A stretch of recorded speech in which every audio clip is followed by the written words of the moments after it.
All right, in this video, we're going to talk about geometric isomers. Okay, what these are molecules that have the same formula, but they have different structures.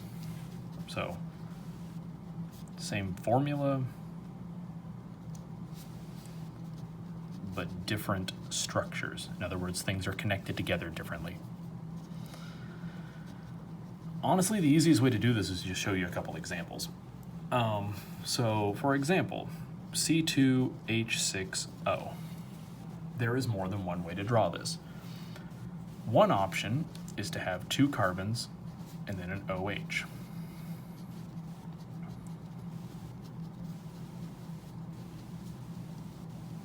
This is ethanol. Okay? Doesn't matter what the name is, but distinguishing what they are. Okay? Another option is to have the oxygen in the middle, and you end up with this molecule.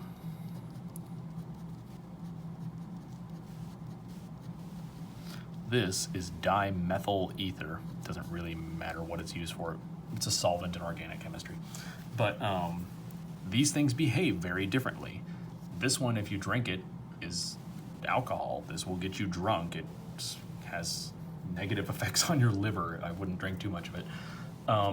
This one could be used as an anesthetic. Honestly, if you breathed it in, it could knock you out. It's highly toxic. I would not drink this for any amount of money. And they have the same number of carbons, hydrogens, and oxygens, but how they're connected is critically important to how they function. This concept is the basis of how organic chemistry works. So, I'm going to try another example just to show you how this works.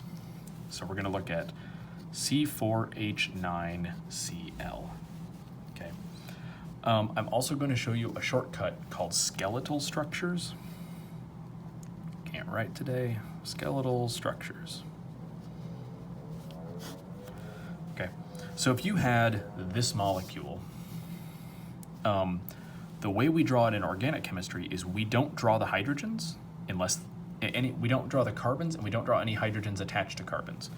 So what we would do is we draw the carbon-carbon bond, and then we have a carbon connected to an oxygen, and that oxygen has a hydrogen. The idea is we assume that at the end of any line, if there's not an atom indicated, we assume there's a carbon. And we also assume that carbon always has 4 bonds. So if you don't see 4 bonds, you assume there's enough hydrogens to make it work. So this is a carbon with 1 bond to another carbon. Since we only see 1 bond, we assume there's 1, 2, 3 hydrogens, which is what we had up here.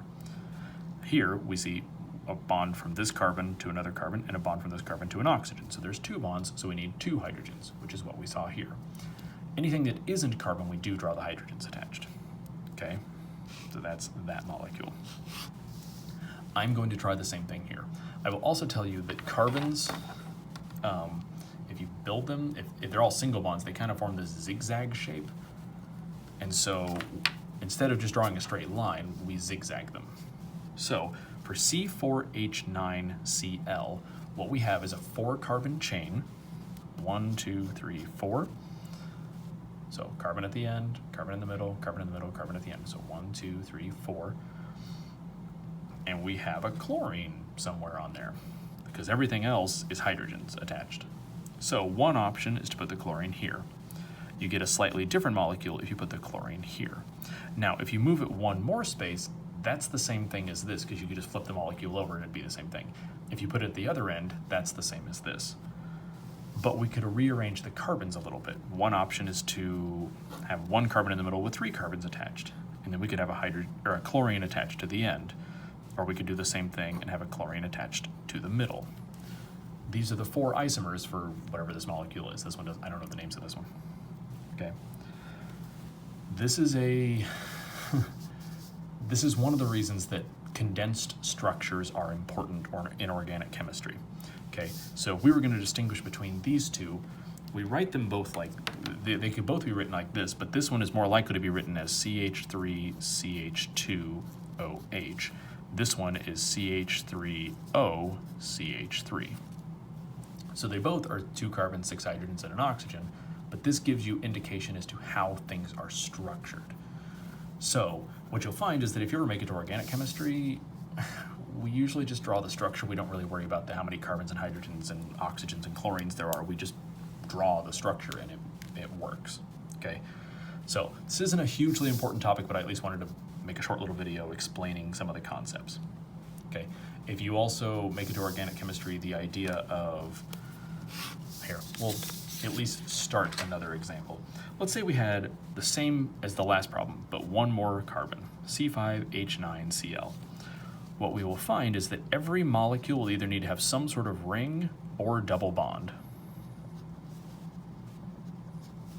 Okay, so one option is a 5-membered ring with a chlorine on it.